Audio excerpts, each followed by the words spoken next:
Welcome back to another Dragon's Den podcast, baby. It's your host, Lemon23, aka Lemetius. And in today's podcast, we'll be covering a little bit of GT Sport. I'm going to show you something that Digital Foundry said. For those people who said, Lemon, GT Sport looks better, and overall the pitch is better than Forza. Stop it.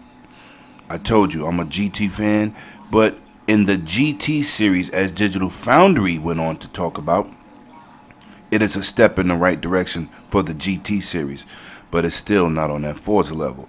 And I hate to say that Lemon is always pulling out those tarot cards, but I told y'all 3 months to 4 months ago that Shadow of War and Assassin's Creed Origins was made with the target system of Xbox One X.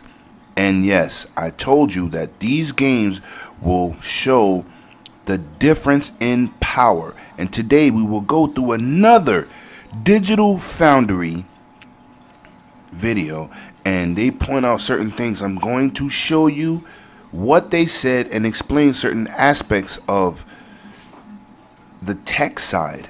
And in this podcast, we are here to learn, baby. And I always preach the facts. This ain't Xbox versus PlayStation. This is knowing tech talk and knowing the explanation of some of these features and special effects. For you naysayers, to you people that want to learn, this is the podcast for you. 108 Dragons TV's Dragon's Den Facts. Now, in the beginning of Digital Foundry's video, he clearly states that this is a great iteration of the game, but in terms of comparing to Forza, it's just not where it needs to be, and he clearly states this. Check this out. Gran Turismo has returned, and this past week Sony unleashed a massive demo of its latest installment, Gran Turismo Sport, allowing players to sample a wide variety of events and features just prior to release. This also means that we're finally given the chance to look closely at a near final presentation, and first impressions are very positive indeed.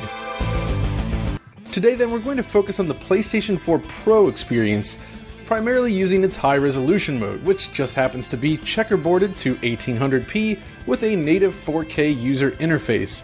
The results aren't quite as crisp as some other PS4 Pro titles or Forza 7 on Xbox One X, but it's still a gorgeous looking game in motion, and the Pro showcases GT Sport at its best.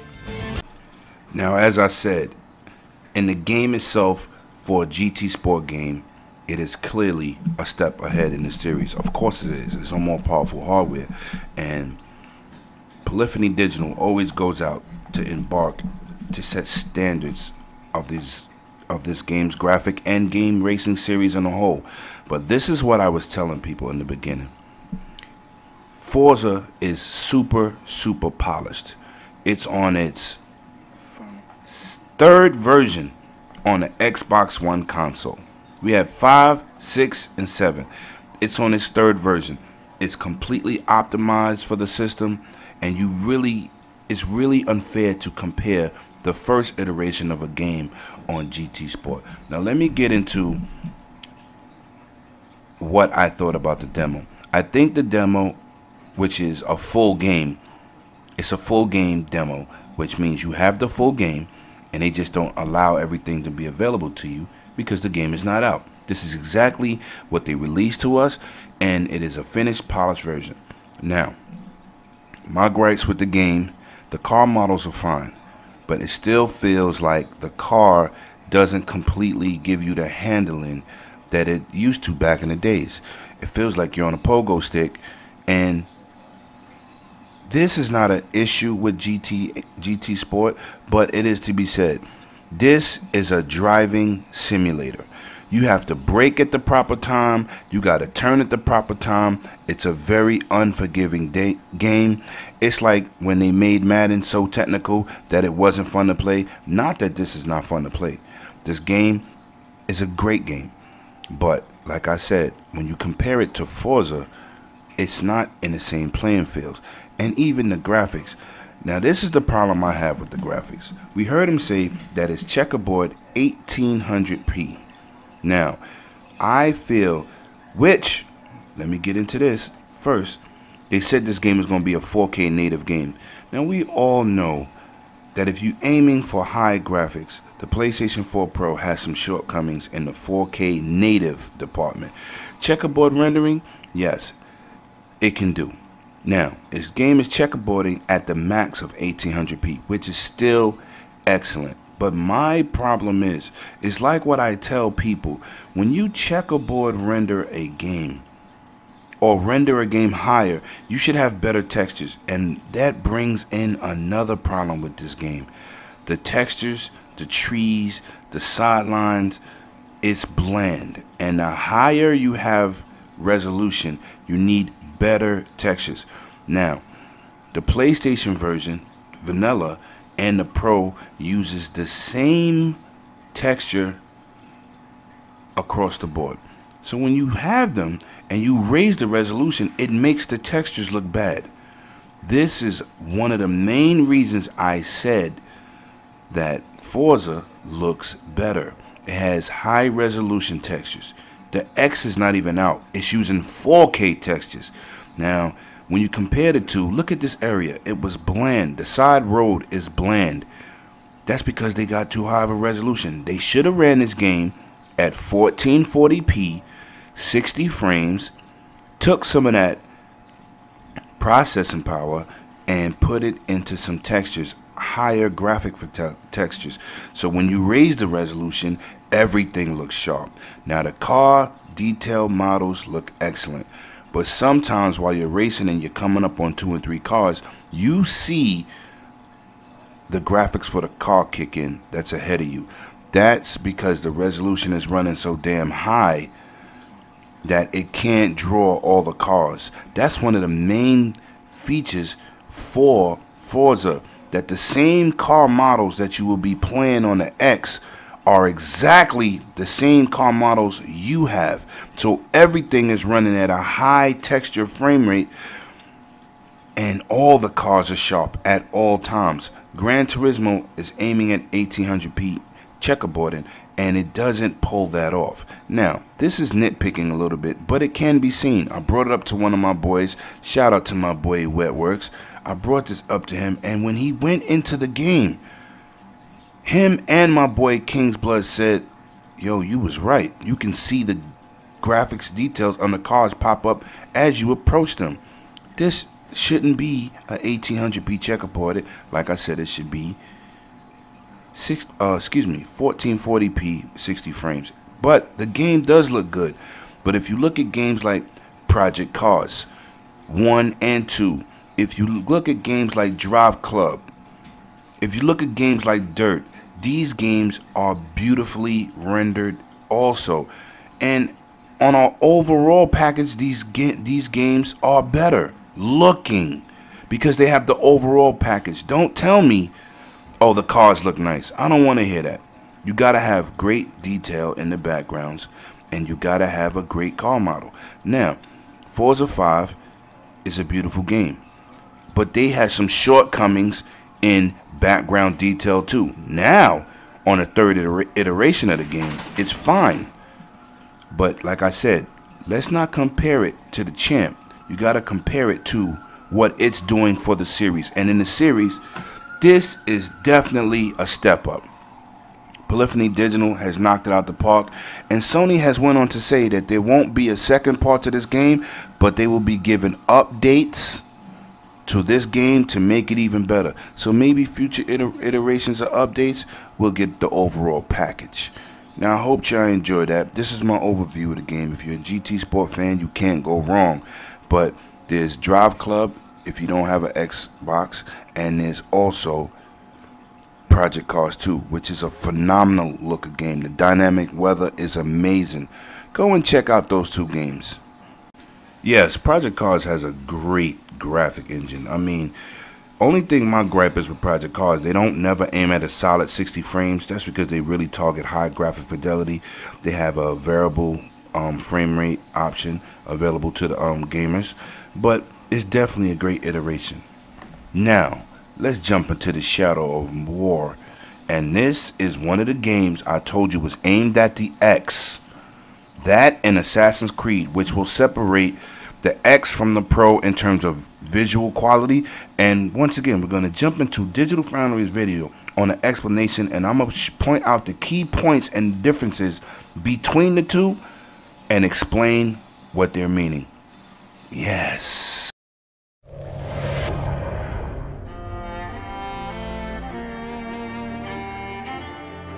Monolith Productions returns with the follow-up to 2014's superb sleeper hit Shadow of Mordor with the ambitious Shadow of War.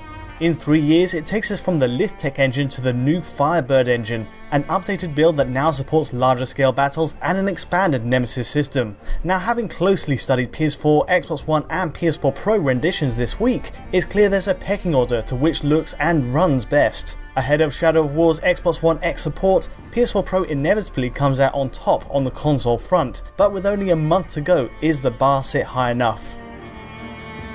This is a comparison of console versions, and I'll be looking at PC down the line. Even so, the PC version is well worth mentioning, insofar as showing how Monolith handles 4K support across the board. Essentially, PC users running at 4K need to download 2 add-ons to get the most out of the game. On PC, that comes in the form of a 4K cinematics pack, a 25GB download that replaces all pre-rendered cutscenes with higher resolution movie files. This is available to PS4 Pro users too, and well worth downloading if you're playing on an Ultra HD TV. Just go to the PSN store, download, and make sure it's installed in the add-ons section. Sadly, this is where PS4 Pro's 4K support ends. It's just the cinematics that get a boost and nothing else. On PC, meanwhile, there's also a 15GB 4K textures pack on offer, which brings a more exciting upgrade to the actual in-game visuals. It's a VRAM intensive option, but one that bumps up texture resolution across the board, giving crisper, more detailed surfaces that better fit a 4K output. Tellingly, the minimum requirement for 4K textures is a 8GB card like the GTX 1070 or the R9 390, each with a high level of VRAM that goes beyond the usable memory available on PS4 Pro. It explains its absence on all console versions so far, at least until we see Xbox One X's support down the line. Now, he clearly states that the PlayStation version of the game can download a cinematic texture pack, which means in cutscenes you will get a 4K cutscene. But that's where it ends. And this is what I was trying to explain to people, that the Xbox One X has features that the Pro just can't do. You hear him say it for yourself. You can't say, oh, I don't believe what you're saying, Lemon, because I provide the facts. Now, I want you to listen to more of what he's saying. He's going to also point out points where he says the PlayStation 4 Pro uses the exact texture pack of the PS4 and the base Xbox. And what I tell people is, if you got a nice car, you want an excellent paint job. You don't want to go to Home Depot and paint your car with that, because texture maps are the paint job for the game. You either have good ones, or you have average ones, or you have low ones. And this game, I will point out the low texture pack on the PlayStation 4 Pro, and it has to be mentioned because, like he says in the video, and I will show you, that it's all over the place. Check this out. Shadow of War offers 2 options to cater for the PS4 Pro crowd, a toggle to prioritize either native resolution or visual quality. It's a feature that worked well in the original game, and it makes a return here, and the difference between the two is stark. To summarize, PS4 Pro's quality and resolution modes both use a dynamic frame buffer. This adjusts the number of pixels pushed by the machine per frame based on rendering load, and the target would ideally be a full 3840 by 2160 as was possible in the original game. However, even testing this on low demand scenes, I've yet to see Shadow of War truly hit 2160p. In fact, staring at the sky on PS4 Pro only gets the machine to a maximum of 1830p. That's with resolution mode selected too, and surprisingly the lower bound goes to 1512p during intensive siege missions. On balance, the game still pushes a satisfying image to a 4K set, especially with its HDR support added to the mix, but the resolution generally averages in between the two numbers for the most part at 1620p. Now once again, this is something I was talking about before. He went on to say that the maximum of this game is 1830p, which is pretty damn good. But in intense scene, it drops to 1512p. Now, this is what I was talking about compared to the X. The developer went on to state that this is a dynamic engine, so it's made to fluctuate as the game gets more intense. And from what they was playing, it's hard to get the game to really drop below 1800p, if ever. It's usually running at 2160p. This is another difference between the X version of a game targeted at the Xbox One X and the PlayStation 4 Pro, to be exact. This is a big difference. But the game on the PlayStation 4 Pro generally runs at 1620p. Not bad, to say at least. Pretty decent. That 1620p figure is still the typical output here, a big leap over the native 1080p used on a base PS4, but on top of that you get a vastly better looking game thanks to improved draw distances on geometry and shadows. Okay, it doesn't add that 4K texture pack, but it does massively minimize the pop-in you see on other consoles and also Pro's resolution mode. Trees, mountains, houses, everything is rendered from a far greater range. It's a high level of detail setting that, in practice, has little penalty in the way its dynamic resolution works too, which makes it a win-win. Overall, I strongly recommend playing with the quality mode selected to get the best image out of PS4 Pro. The other perk is that 1080p screen users get the residual benefits of super sampling, plus those broader draw distance settings depending on which mode you use. It's a decent bonus all round and no one really misses out. Now he goes on to state that the downsampling on a PlayStation 4 Pro crosses over to 1080p users, which is excellent. And being that most of these developers haven't been taking advantage of the Pro's downsampling that they have to program in, they should be definitely doing this, because you don't have to have a 4K TV. It will help you with the PlayStation 4 Pro's offering. So this is definitely a benefit. On top of draw distances, PS4 Pro improves one other aspect over base PS4. Ambient occlusion runs at a high quality setting in general, whether you're playing in quality or resolution mode, helping to spread shade more evenly across corners of the game. It's a small change in rendering method, but the implementation on both is still quite heavy-handed. Otherwise, there's little to report in terms of PS4 Pro upgrades. Once you get past the broader level of detail thresholds, the geometry itself is identical up close. The other concern is that textures are also precisely identical to the base PS4 and Xbox One experience. This is a concern because across the game on PS4 Pro, it's hard not to notice the inconsistency in asset work from one object to the next.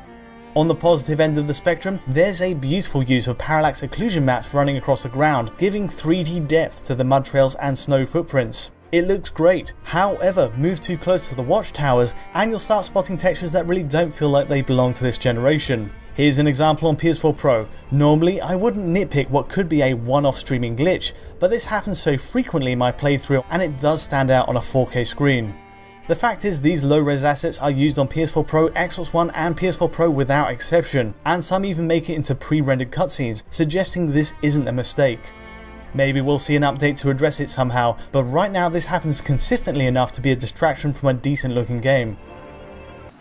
Now here's another prime example of what I was saying about texture maps. Even with Gran Turismo, they have to use better textures if possible. Don't have to be 4K textures, but they got to use a higher quality texture when they're using the PlayStation 4 Pro, because of rendering the total screen at a higher resolution. When you up-res lower textures, they tend to look terrible. And as he said, it is shared across Xbox One, PlayStation Vanilla, and the Pro. And that just has to be addressed in future games. They have to use better textures. It ain't tarot card reading, people. I'm a tech dude, and I'm showing you the examples. The headline here is PS4 Pro's 4K support in Shadow of War isn't in a comfortable position ahead of Xbox One X's launch. Despite its dynamic resolution concept working well, keeping image quality at around 1620p, The fact is, PS4 Pro's in-game textures desperately needed an upgrade to suit its res boost. It leaves Xbox One X with the chance to take real advantage once it arrives, especially bearing in mind it has the extra RAM to potentially support that high quality 4K texture pack add-on. Here's where Digital Foundry's bias kicks in. I'm going to read this to you, and this is just a tidbit from the developers. Shadow of War devs on tweaking its engine for Xbox One development, the full game gamut of HDR and 4K. Matt Allen, director of technical artist, Shadow of War developer Monolith Productions, talks about Xbox One X development and the beauty of HDR and 4K resolution. Being part of the Xbox One family, developing for the Xbox One has been fairly easy. Something that has been confirmed by various studios, including Forza developer Turn 10 Studios. In a new interview published by GameIndustry.Buzz, Monolith technical art director talks about adjusting Lithtech engine to take advantage of Xbox One X more powerful hardware. So our engine has a pretty cool layer where the content guys just go in and make incredibly high-res stuff. 8K face textures for the AUX and 16K for body textures. Millions of triangles on the models, Allen said. There also and there's a layer saying I'm going to do this so it works on low-end PC, and I'm going to do this for PS4 and Xbox One. So that means when this more powerful system comes out, all we have to do is tweak that layer, because the content guys are making stuff we still can't show. According to the technical director, it took development team roughly 1 day to get Shadow of War running on the original Xbox Project Scorpio developmental kits. Now, Allen went to explain that the extra work involved adjusting the game's lighting and due to addition of a high dynamic range HDR. This article goes on to state, Digital Foundry said they have to see. You don't have to see anything. It's right here. 8K textures for AUX, 16K for the body. Millions of triangles. Now, Digital Foundry goes on to say they have to see what happens when the Xbox One X. The Xbox One X will take advantage of those 4K textures because the developer said so. This is some of the things that Digital Foundry does to sway people. They always have to report the facts, but they always throw a little jab at Microsoft. And these are the things I'm pointing out. This is why I pulled up this article so you can see for yourself. This is definitely going to be a beautiful game. It's going to have 4K textures. And this was just to show you the tech side. And also, in this advertised Xbox Windows 10 update on what the game will be in, 4K resolution, increased details, and look, free update. It shows you it. You have to download the high quality texture pack, which the PlayStation 4 Pro only supports in the cinematic cutscenes, and also the Xbox One has that, including the high fidelity 4K texture pack. Ladies and gentlemen, this is what I do. I'm a tech head. I don't tell the future. Stats do not change. Graphics change. But when it comes to the basis of what graphics and stats are, certain things stay the same. You either could do 4K textures or you can't. And I tell everybody the difference between resolution, high graphic fidelity, is always the assets. Back in the days, it was high-res textures. Currently today, it is 4K textures. The difference between the Pro and the X, besides 6 teraflops, it's not just about teraflops. It's the 4K texture assets. I hope everyone watched this video to the end and enjoyed this content. This is not about PlayStation 4 Pro versus Xbox. This is about people knowing what they're talking about when they're reporting on these YouTube channels, or people in these forums making things up, saying that they're the same. These two systems are vastly different. They have different capabilities. They have similar capabilities. But I'm doing this Dragon's Den podcast so people can understand. I am here to show you the truth and the facts I have pointed out from the digital foundry gods themselves. They are saying it for themselves, but then sometimes, like I said, they throw a jab at Microsoft and say, let's see if they're going to have that on X. The developer already came out. I have showed you the facts, and this is what it is. I appreciate for everybody giving me your undivided attention. As always, like and subscribe. Whether you like it or not, I will show you the truth. And I'm out. Cheers.